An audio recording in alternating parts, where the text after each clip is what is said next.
Hello, welcome to History in Lowell. I'm Maritza Grooms. I'm here with my favorite professor, Bob, and we have a special guest from Lowell National Historical Parks, my girl, Emily Donovan. How are you? I'm well, how are you? I'm good.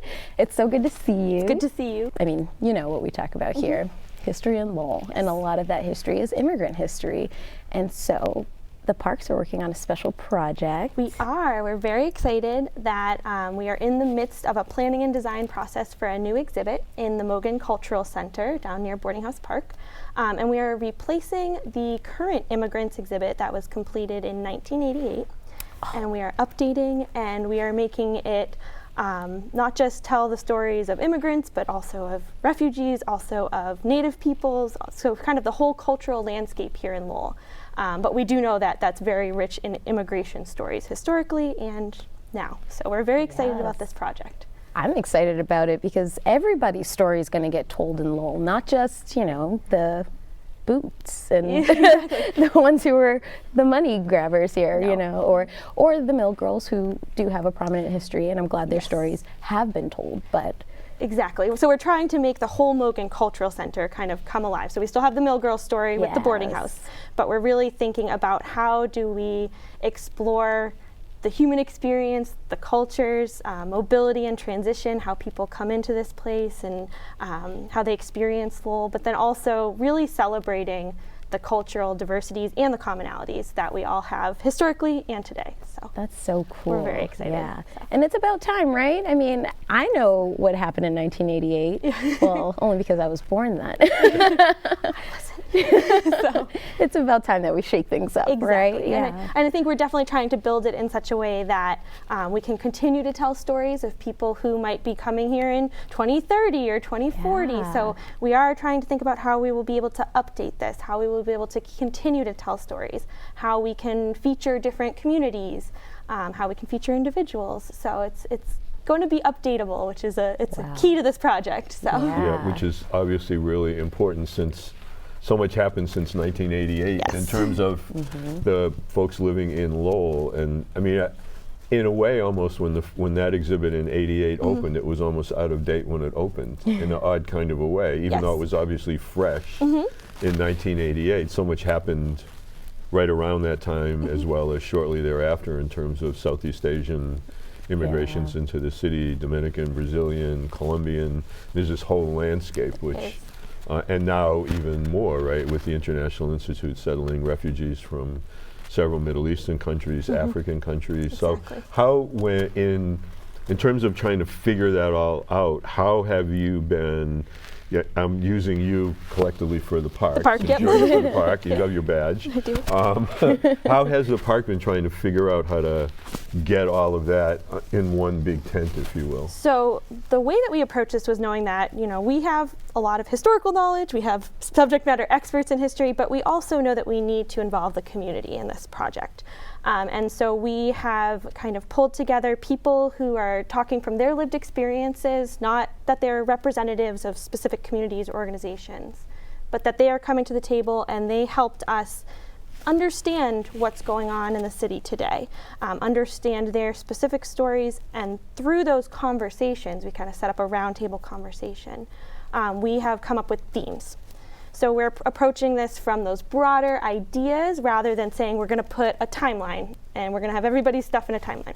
We want to approach this from the idea that we are all people. We want people who are in the city today to have an understanding of maybe people are different than them, but also to see themselves. So we're very excited about our community roundtable. They really were the ones who, through those conversations, essentially helped us pick out themes. So we have 3 big themes that we're very excited about, and then moving forward, our community roundtable will be reviewing the design process. So they'll be saying, oh, that's not how that story should be told. Or this is a really great illustrative example of, you know, cultural diversity that we want to highlight. So we're very excited that the community is working side by side with the park, and it's really a community-driven process. I feel like that's like one of the cool things about Lowell is ever since the parks even came into play, the way that you guys work with the community and you work really well telling those stories that need to be told, and especially lately I feel like, you know, that's why I love the parks people, because you guys are so intentional about the stories that are being told, whose voices are not being heard, and who needs representation, and making sure you're bringing that to the forefront in Lowell and the way that you're going about it and bringing people together. I think it's just really cool. As a Lowellian, that's what I appreciate about working there. But I think it's also realizing that we aren't the only people that will be telling these stories either. There's lots of organizations who continue to, we were just talking about this, people and organizations in Lowell care about history and care about representing those stories. And I'm so glad that the park can amplify those and be a platform. But we also are not the only game in town, which is really exciting. So. And when you say community roundtables, just so folks out there in TV land, when they're imagining what that was not just one community round table of some giant circumference. No, we've been doing them, I think we've had about 10 or 12 meetings at this point. So we've been doing them since 2018, fall of 2018, took a little bit of a summer break in 2019, but we've been meeting monthly. And so this process with an exhibit design is very iterative. So, we listen, we pull things together. This is what we heard. Is that correct? How can we push deeper? How can we push further? How can we think about, different lenses? So we identified some themes, and then the next meeting we talked about how can we represent gender, class, and race in this exhibit. And then we took that and we massaged it, and then we came back and said, okay, does it feel like we're heading down the right direction? So it's very iterative, and that's with that core roundtable group. But now what we're trying to do is also go out into the community and really be, kind of ground truthing what we heard. So we had a meeting at the library. We're calling them community conversations. We're planning some more for the spring at different organizations so that everybody in the city can come learn about the project and also give some input. Is there an artifact that will work really well? Do you have a family story that we should maybe investigate? So we are taking the work, and we're going to continue with our roundtable, but we also are going to be doing more community work as well beyond that, which is exciting. I know we're going to do one with university students. Yes, university students. Some artists have expressed, the Brush has expressed interest in hosting one.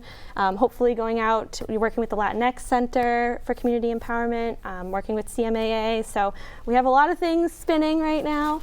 We also are trying to embed it in our programs. Like you say, we try to tell those stories. So how can we leverage, Ranger Allison does the Lowell Talk series. Maybe we can have one of those and also pull together some of these things for the exhibit.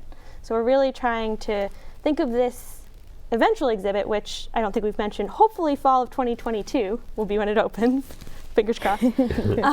But we also know that it's a process, and the park shouldn't just be telling these stories in one space. We should be doing this all the time. So that's the other piece that we're trying to weave into our park programming. We never hear that one at the park. I'm teaching immigration history this semester, and my students came last week to the exhibit space, which was interesting because some of them had gone through it maybe when they were little, like on a school trip, but like thinking consciously now as grad students and seniors in history doing immigration history, looking at it. It was interesting to see and listen to them talk about what they were looking at. And what was really telling for me was there's a student in the class who's Colombian, and he saw his grandfather in one of the photographs, and it was really like this, only in Lowell, right? It was like this brilliant moment where, wait, that's my grandfather, right? In this big crowd, he could pick him out of like all these workers at the Suffolk Mill, and he could like see. It was a very powerful moment to be there for that moment. Like it was. Like, you were standing. Yeah, I was standing right there. He got all excited, and and I think that's why I do what I do, is so people can see themselves in the history. And maybe it's a family member, or maybe it's that truth. But to see him get so excited about him being represented. That was the other thing that I think popped up out of the students chatting with us, was that representation in this exhibit really, really, truly matters.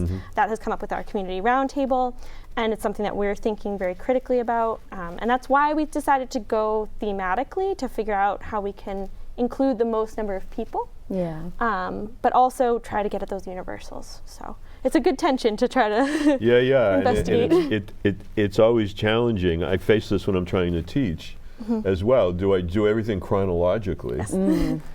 Start here and end here, or do I work back, do I start now and work backwards, or do I start in the middle and go, how do you try to do it right? Because I think usually students will say afterwards it was better to not just go in this very linear, well, this happened in 1810 and then this happened in 1850, boring. And so I think that my feeling in being part of the process at some level is that that's what people are really grappling with too. Yes. And also we tend to think sometimes when we teach immigration history, we silo things, like this is the French-Canadian story. That stops and then it's the Portuguese story, and then that stops and it's the Greek story. Right? And that's not what you're trying to do. That's not. It really is thinking about, people discriminating against newcomers, right? So that's a big kind of bucket and idea that we want to explore. Well, historically, people discriminated against Irish immigrants here in the 19th century, and now we see today that people are being discriminated against. So, and there was other points in time where this happened. So we're trying to figure out a way to really have those bigger ideas explored through multiple points in history to show that, history doesn't necessarily repeat, but it rhymes, right? So how do we like that one? So how do we pull Have you out? used that one before? I've had a couple boat tours, So I'm definitely stealing it. you can totally steal it. But there is repetition as well. But I think that we're really trying to pull out those rhymes, those things that sing true throughout history. And the other piece of that is that we are not just trying to tell the good stories. We want to celebrate. And we are taking the stance that cultural diversity is a good thing, and that is what makes our community vibrant. Right. But we also know that vibrant means tension and vibration and hard things. And so, that's kind of the big idea that the exhibit's There's another one you can we totally can. So the whole idea of the exhibit is cultural diversity is what makes for a vibrant Lowell and America. So we're taking a stand, which I'm very excited about, because I think that's the responsibility as people who are presenting history, is to kind of give something out there for people to digest, to grapple with, to get excited about. So we're trying to do that not just through telling community stories in silos, but really recognizing that this is all the same thing.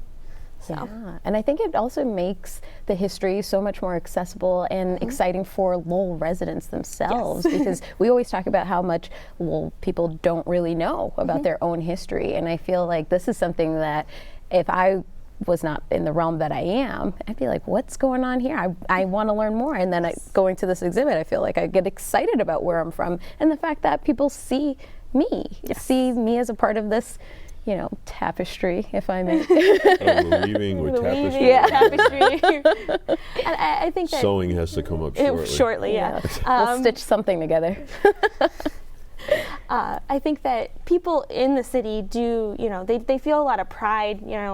We have folks who bring people from Lowell who bring their out-of-town guests or their family who's visiting to the boot cotton mills to explore that story. But I think that this exhibit is the people's story. So I hope that the people get excited about, again, seeing themselves, seeing others, having that building that empathy, building that understanding that we are a community that struggles and does well. So that's what I'm really hoping for, especially for our local audience.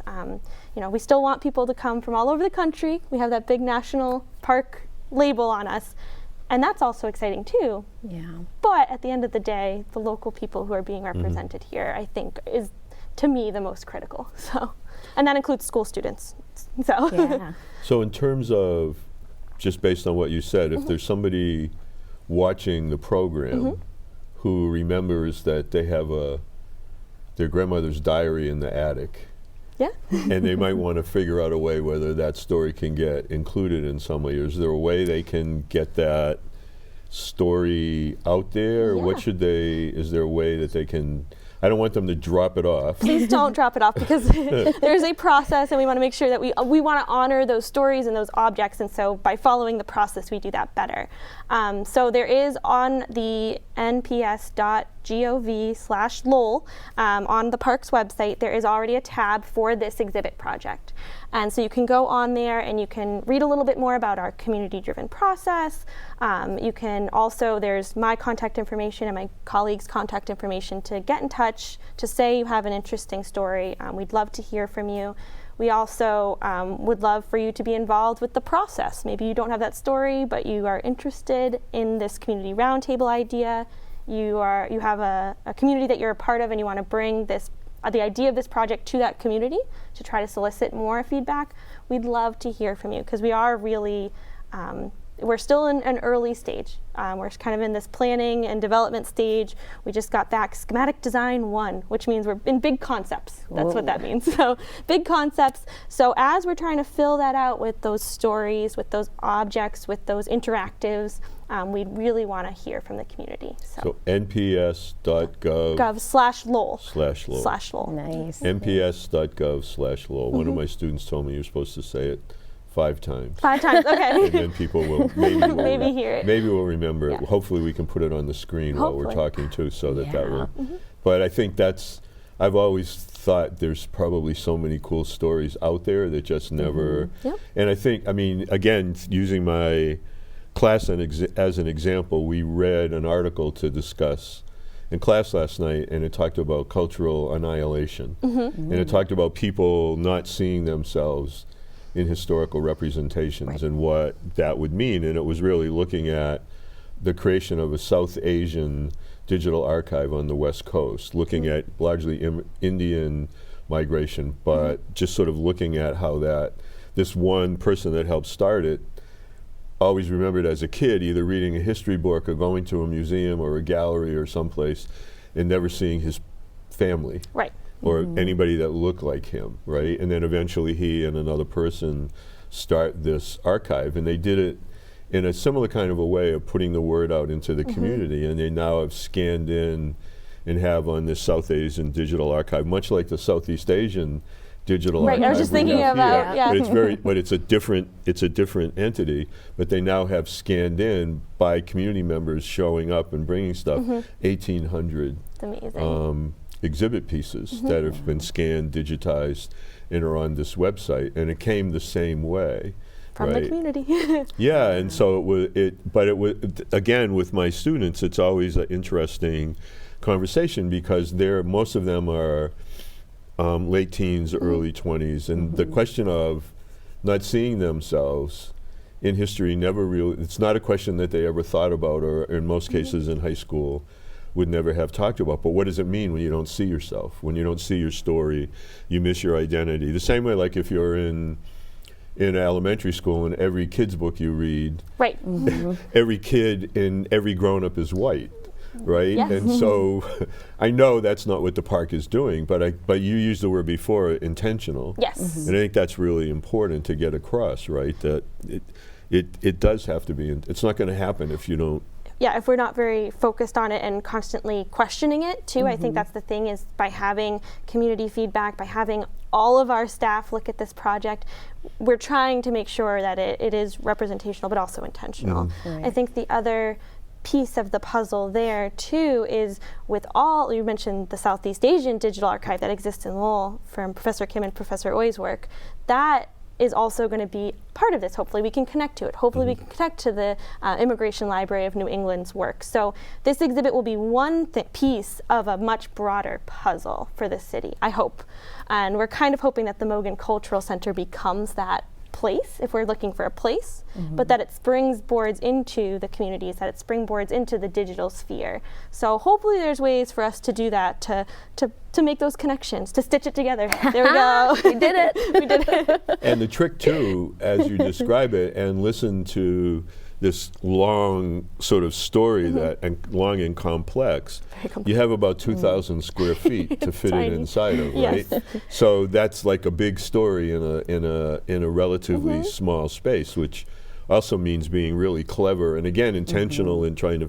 I mean, you can't not have everything that's there that people see be purposeful. Right. There's no room for just a bunch Let's of just stuff. slap it up. No. Yeah. And we don't want just a bunch of stuff. Somebody describes it as, those kinds of museums where it's like grandma's attic. Like there's just a bunch of things. I was thinking of like those diners, you know. Yeah, those are great. Where they and have I things love them. hanging up on the ceilings. So we do have to be very intentional, but then I think it's also about giving interactive ways, maybe through technology, maybe through manipulatives, for people to be able to experience it too. Because the easiest way to get information is to read a book. Right. That's the easiest way. However, Don't that's tell not my students. but that's not what we're trying to do. We're trying to give people a way to experience these stories. And experiential learning is such a big thing right now. Yeah. And so it is through, being able to read text and read those stories, but it's also about being able to hear them or to see how they connect visually through the design of the exhibit. So it's all going to be hopefully very intentional. That's the goal. So. Well, I had this idea, which I don't even know technologically how one would do it, but that you waft into the space food smells. It's been brought up. We're working with a firm called the Design Minds, and they had something that was like a food interactive where maybe you could pull together different ingredients to build your own recipe kind of thing, and then look at historic recipes from different cultures. I don't know if this will end up in the exhibit or not, but then they also had some smell component to it. So cool. Smell components, touchable components will be very tactile, will be very important. Audio will be very important, and all the while we're thinking about the accessibility of this exhibit. Right. Universal design principles will be applied. American with Disabilities Act will absolutely be abided by, but we want to make sure that multiple types of learners can get into this experience and access it. Well, I'm going to hold out for food smells. Okay, keep giving that feedback. I mean, the experience, I've gone a few times to the Tenement Museum on the Lower East Side in New York. And they've sort of captured that way, right? Where you, depending on the floor you're on, you walk into what an Italian apartment would have looked like in a tenement block in 1905, or could be on one from a Russian Jewish family, or then you have people role playing. So any thought, I know you do that sometimes. I do that for Mill Girl occasionally. I wonder if there's any thought in the exhibit space from time to time that people would be in there sort of in character. In character, maybe. I think that would be very neat for historical perspectives, but I also would imagine that we also give places and spaces and programming to people who are here now. They're real stories too, authentic, but then we can't have, unfortunately, an Irish person from 1840 coming into this space. Darn. But is it a role play? Is it somebody who's a descendant? Is it somebody who's just a scholar of it? So I hope that we provide platforms for the in-person programming interpretation in that space too.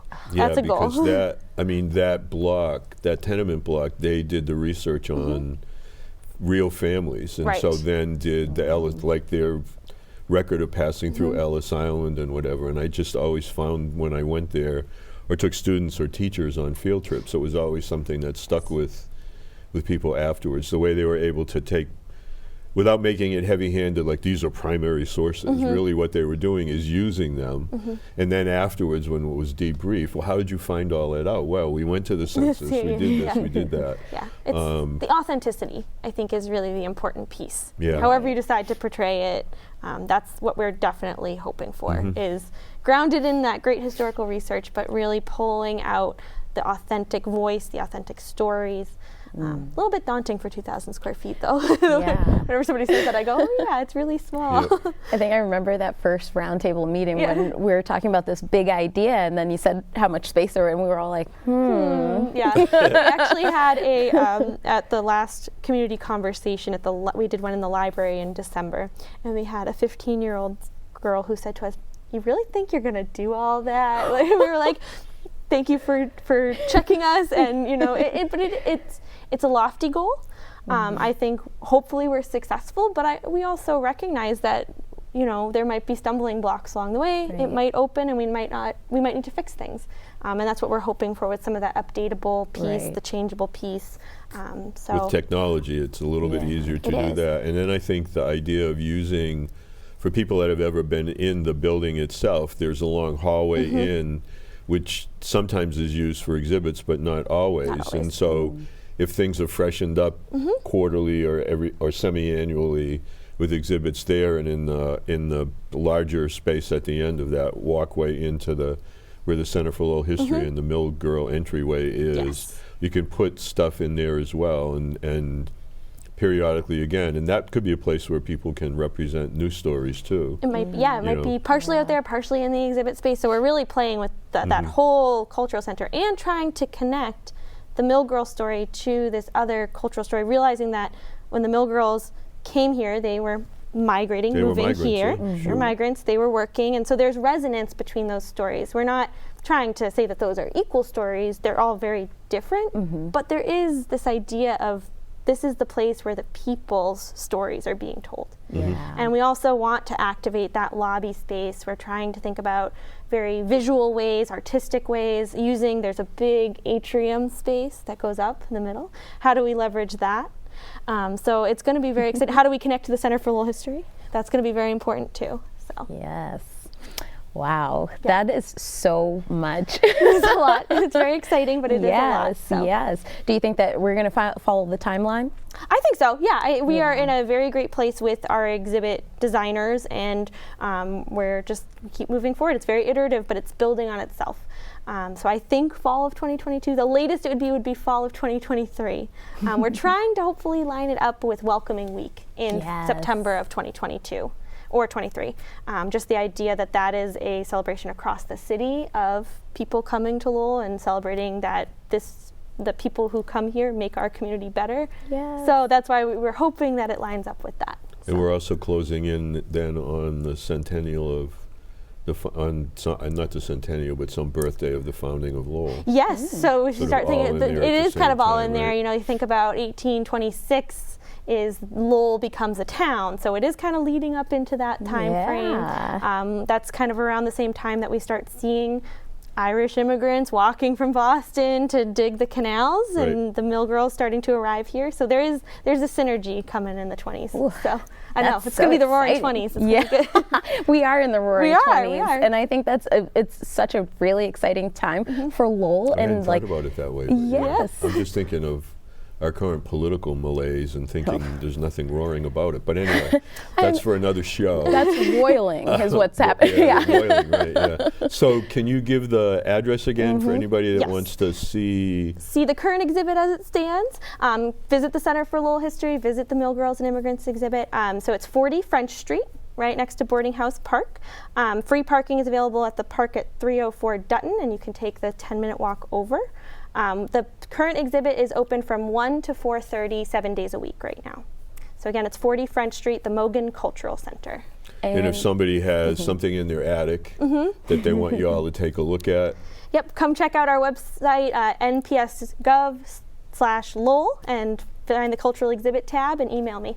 One more time, nps.gov/Lowell. that's 5. It's We're 5 good. times, you're good. You've got to have it now Yes. out there in TV land. It's great, and we're excited for that. Yes. So the National Historical Parks want to hear your story. They want you to be a part of this. Make sure that you make your voice heard. Thank you, Emily, for Thank you coming on both. the show. Yeah, we're very Yes. excited. Thank you so much for having me. Absolutely. Thank you, Bob, for being great. As always, we love you. Lowell loves you, I Oh, think, gee. mostly. Oh, shucks. And thank you, viewers at home, for tuning in to History in Lowell.